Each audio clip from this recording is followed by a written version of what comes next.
YouTube, what's good? It's your boy 21 JT James here, checking in once again with a brand new video, and it's gonna be something new. It's gonna be something something that I think you guys might really enjoy, something that'll really, I guess you could say, get the pot.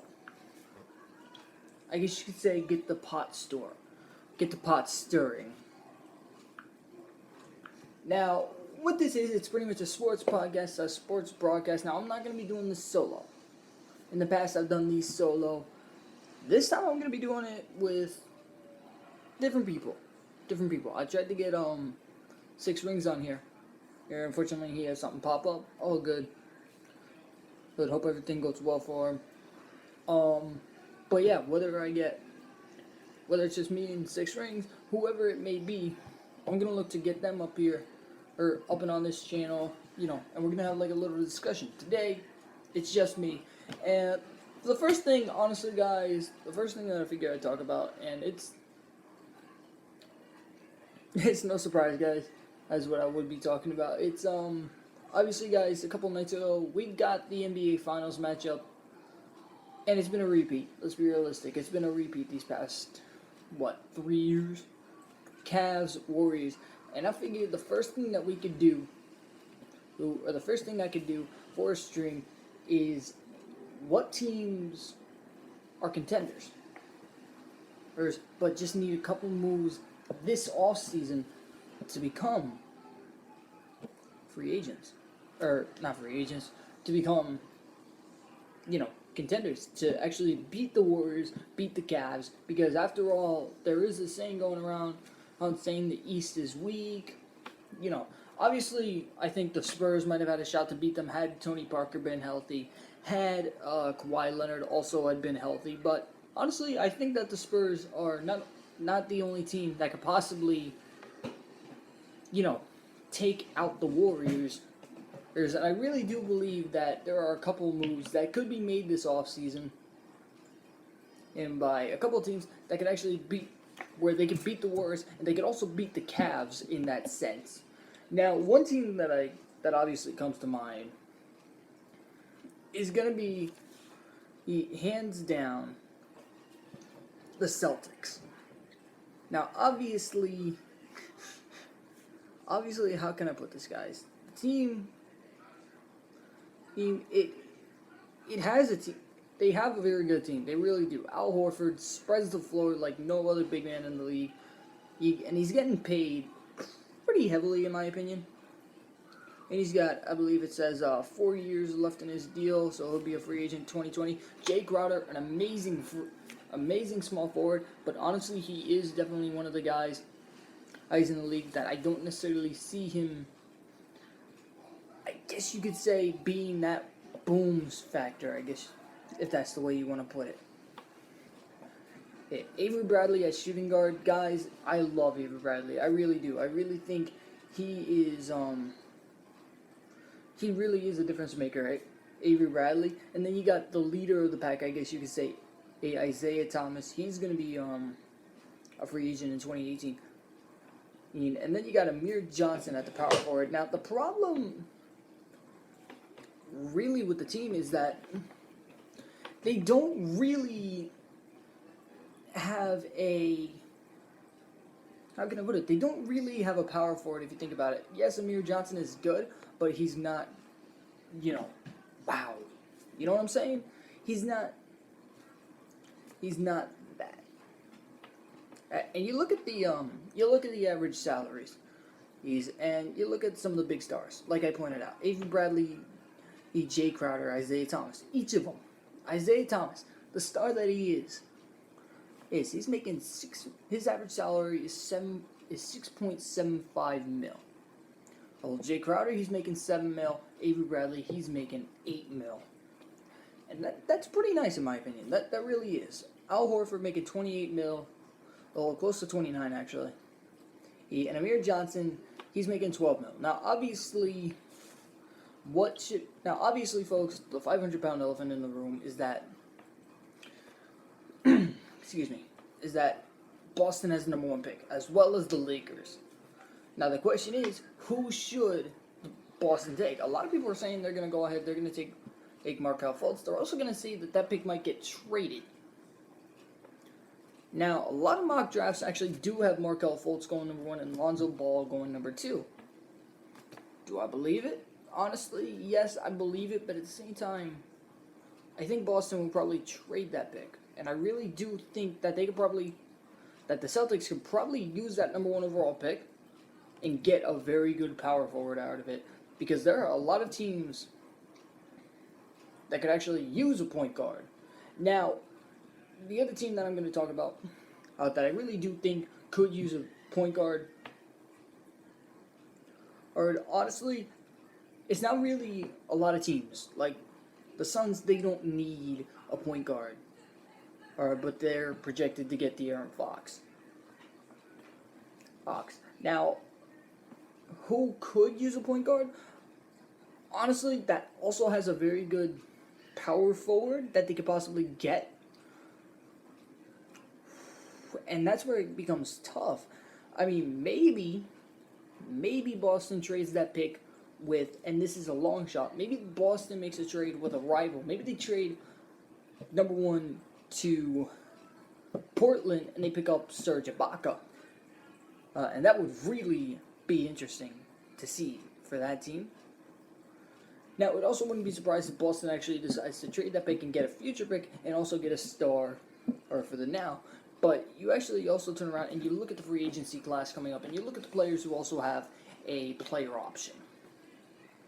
And now, what I'm using for this guy it's called Spot Track. The link will be down in the description for you guys to take a look. It actually is a very good website. It has all the team contracts, the player options, all that stuff. And it has the payrolls. Also, like I said, that link will be down in the description, and make sure you guys check it out. Now, in terms of power forwards that do have a player option, that are going to be a free agent, but at the same time aren't really that probably won't go to Boston, or that might go to Boston, but at the same time might not go to Boston.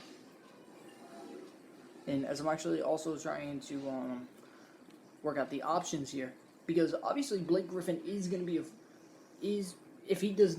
if Blake Griffin declines his option, if they decline Blake Griffin's option, Blake Griffin will be a free agent, and obviously that will be big. Now, I don't think, knowing Dallas, they're not going to decline Dirk's option unless Dirk decides to retire, but that's all up to Dirk. Pau Gasol, player option, he's probably going to return to San Antonio, and that's a given, guys. And someone like David Lee in Indiana, he might decline his, but that's not necessarily someone you really want to go after. But in terms of, like I said, and as I just realized, Serge Ibaka is actually going to be a free agent, and apparently. Now, there could be someone that Boston decides to get. They could get someone who's an upgrade over Amir Johnson, and the real question is going to be who are they going to take instead of Amir Johnson? And honestly, there are definitely a lot of contenders. In terms of the power forward or position, you look at Paul Millsap, you look at Serge Ibaka, you look at Zebo. Obviously, Zebo, yes, he is getting up there in age, but obviously he also is going to be someone who really could possibly be looked at as an understatement for the Celtics to get. And that would be big, in my opinion. Honestly, that would be big. But yeah, in terms of like someone like a Haslam or something like that, I really don't think so. Because like I said, the Celtics are going to have money in free agency to spend, in my opinion. I really do believe that they are going to have money to spend, and it's going to be interesting to see who they would pick up. And again, it's something that I'm actually interested to see, because I really think that one player for the Celtics, and it's going to be the same for another team that I'm going to bring up, for them to get someone such as a Serge Ibaka or maybe a Paul Millsap, even Blake Griffin, they are going to have the money to spend, which is amazing, which is unbelievable, to be honest. That is absolutely unbelievable. The fact that they have the money to spend, and that they're probably going to use it. They're going to take advantage of that. As I'm actually also going to double check, make sure. Yeah, Amir Johnson's actually a free agent this year. So they don't really have that much to worry about if they let him walk. Now, in terms of like I said, who to pick up, again, it's either going to be slim to none as to what they can get. Like I said, Dirk, he's probably going to, like I said, Dirk has a club option. That's going to be exercised hands down. All right, Dirk is Dallas. Let's be realistic. Dirk is Dallas. He's been there virtually his entire career.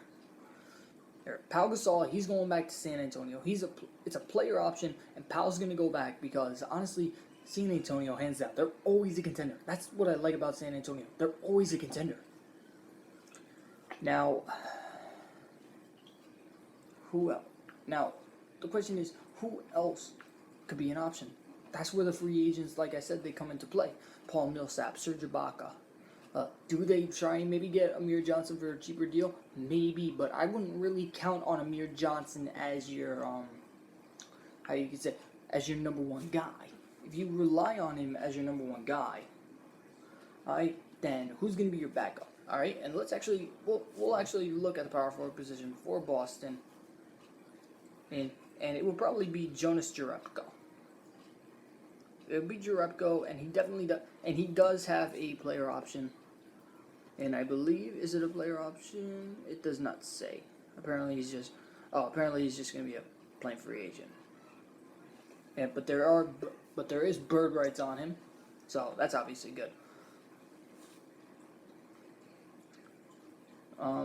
But yeah, honestly, it's going to be interesting, and honestly, the real question, like I said, is going to be who would they be going after if they really did want to make this impact.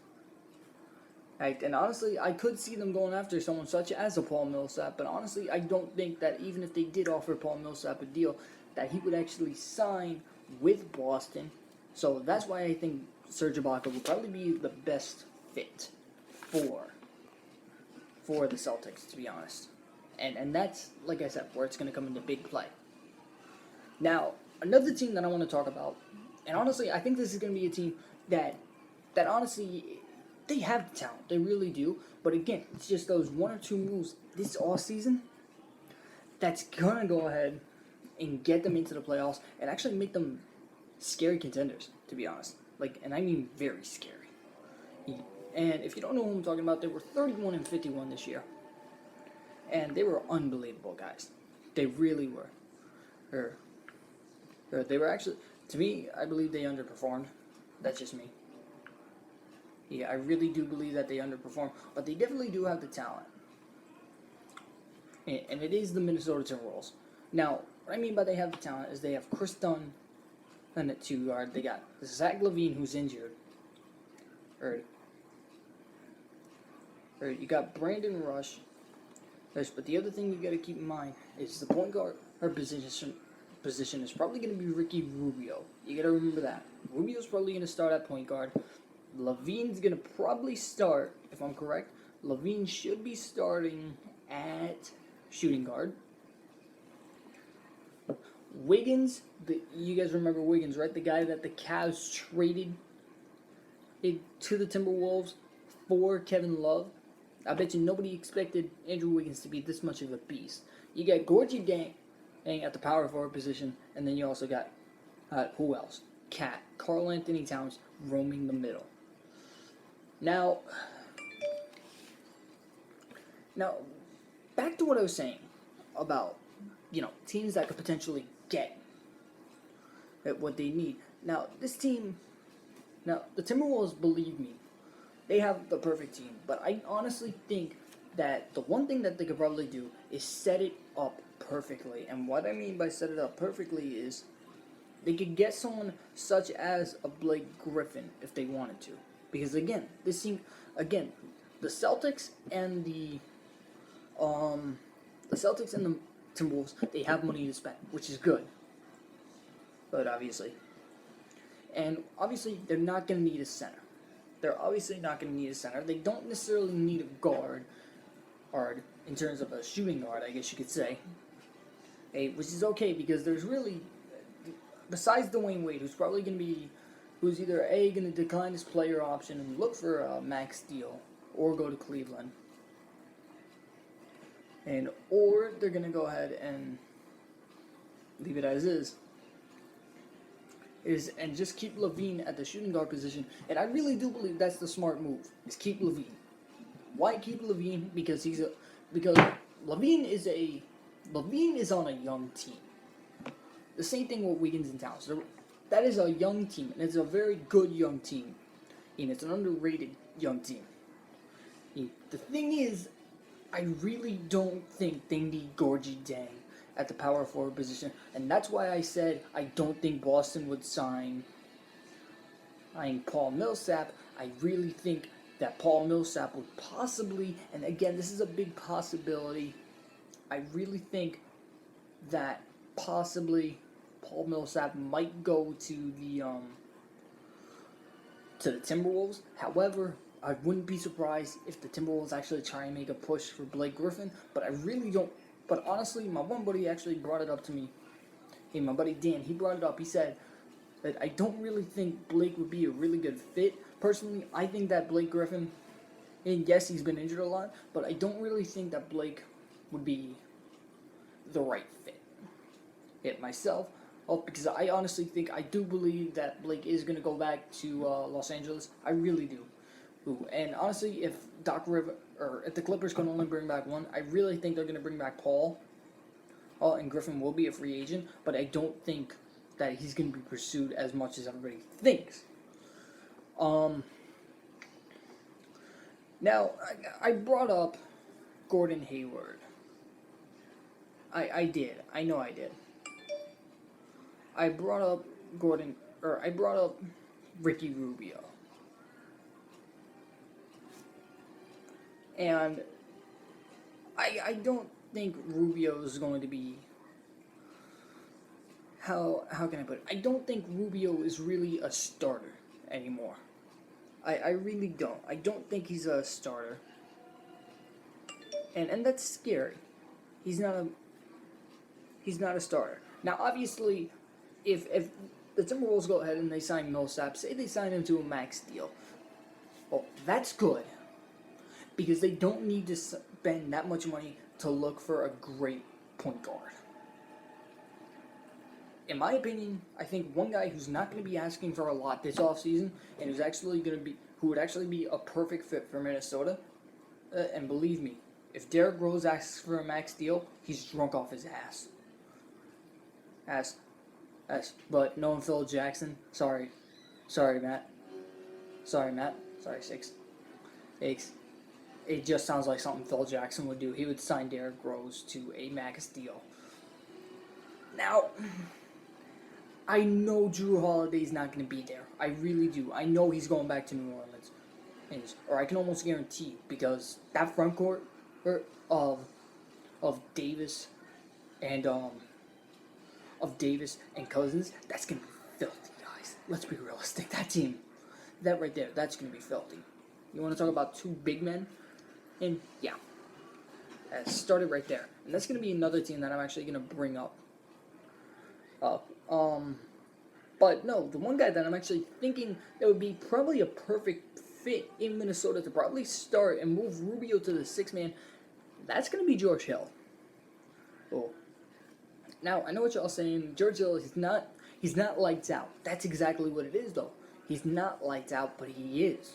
Now, give or take, the Timberwolves, they do have the 7th pick. And like I said, they're projected to get, I believe they said De'Aaron Fox, which I believe is going to be a great pick.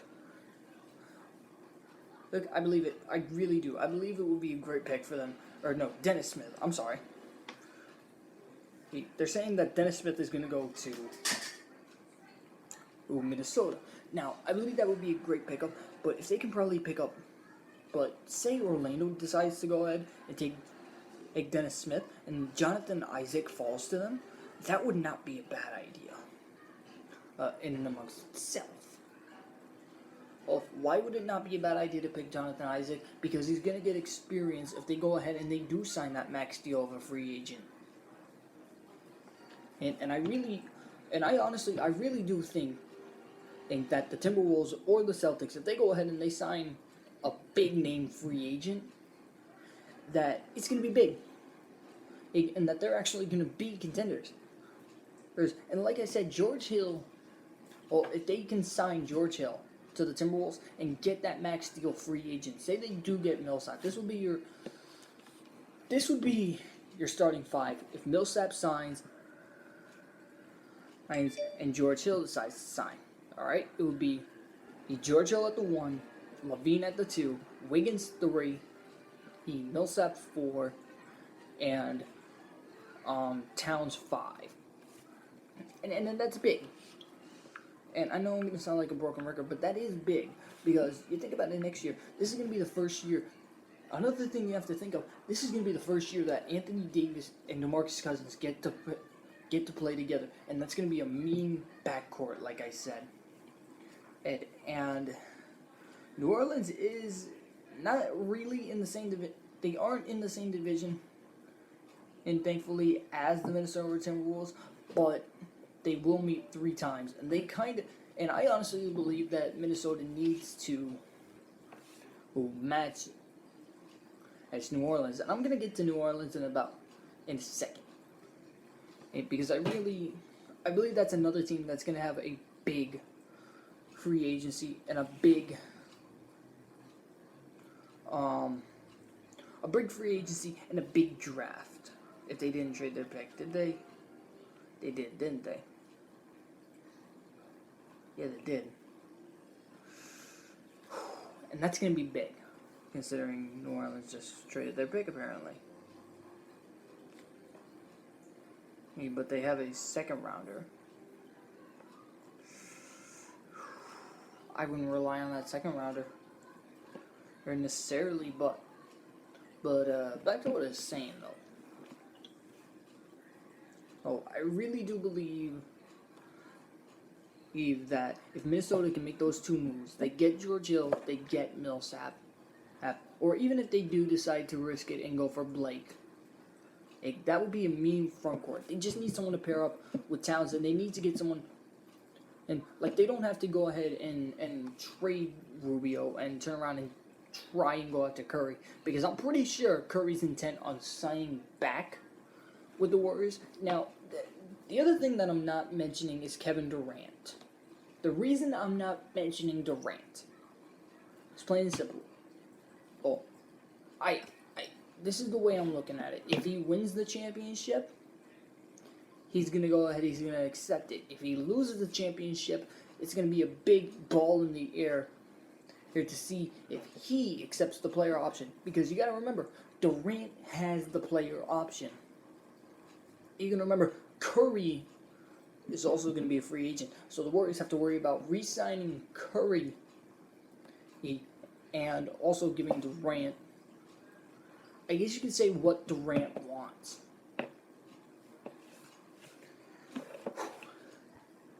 Man, I'm losing my breath. I'm sorry, guys. Now, again, and are these moves going to guarantee that, someone like the Minnesota Timberwolves are going to beat the Warriors? Honestly, they might. Because you also got to remember this. Is the Warriors aren't necessarily going to be... If Durant agrees to that player option, it's going to be the same situation as last year. Durant accepts the deal, goes back to Golden State. Golden State needs a center. And they also have to re-sign Steph Curry. So the question is, what's bigger, getting Curry or getting a big man? Because obviously, and a lot of people are going to judge me for this, that was the weak spot for the Warriors. Was their center position. And the question is, could someone such as and the question is would the Warriors turn around? They're not going to go after, if Greg Monroe goes ahead and he declines his player option. I really don't think he's going to decline his player option, because it's the same thing with the Bucks.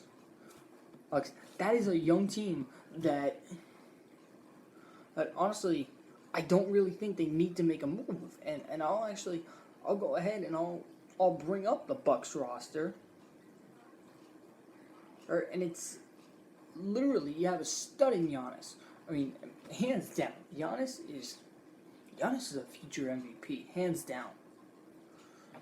Middleton, he's he. They're saying Giannis is a point guard. Really? Whatever. Middleton, he's gonna be amazing. Hey, Monroe, he's got the player option. He might come back. Henson, I'm not really sure about.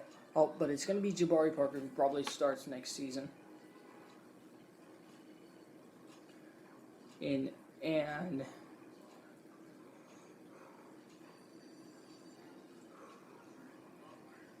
we also got Thon Maker, who's honestly a demigod. Hang on, I'm gonna see what Giannis started his last game, because I don't think he was a point guard. Yeah, they have him as a forward. Or that's what gets me. Is that they have Giannis as a power forward. What did they have him? Did they have Giannis? Yeah, they had him as a forward. So I don't know why it has him as a point guard. But again, there's a lot of guys missing from that Bucks team that honestly probably should have shocked the Raptors in the first round. And a couple of the key pieces, obviously it's Jabari missing. Monroe, he's only playing 24. They started Thon Maker.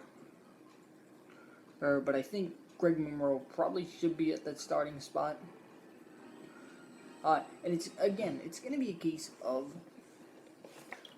can the Bucks make a move, because again, they have a lot of guys under contract, and you look at it like Brogdon, he's making less than $1 million. Oh, Middleton, he's making $14 million. Oh, Tony Snell, he's making about $1.7 million. Oh, Beasley, he's under $1 million. Giannis, he's making $25 million. Oh, Jabari, he's making $7 million. Oh, and Monroe's making 17. Now, could they go out there and possibly sign, a minor power forward? And that's where the question is going to be. Who would be that minor power forward be? And I don't really see one. I honestly, I do not see a minor power forward. I doubt they would go after Aaron Baines. Aaron Baines. I really do.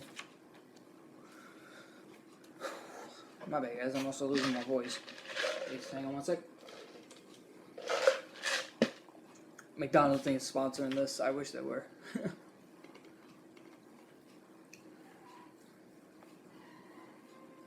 Go ahead. Let me re-look over the power forward class. It's because I honestly really do think that that's going to be something that plays a big key this offseason. Is going to be the power forwards. Or maybe they sign Randolph. Maybe they sign Zach Randolph to the mid-level. Well, but who knows?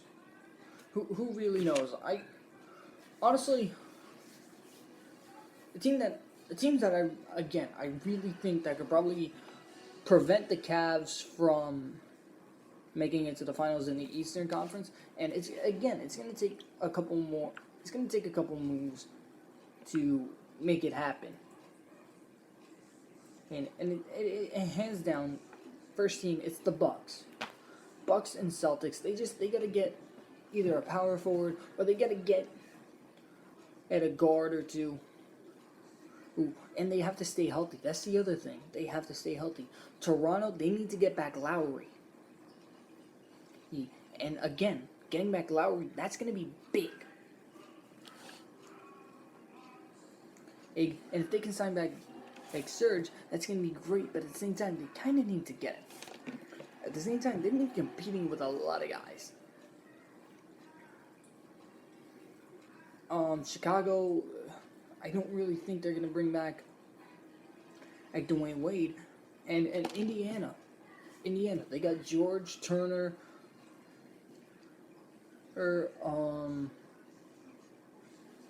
My bad, guys. I'm drawing a blank real quick. George Turner.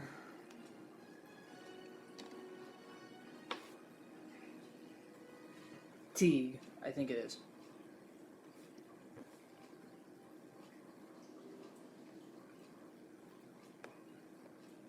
My iPad wants to load. I'm sorry, guys.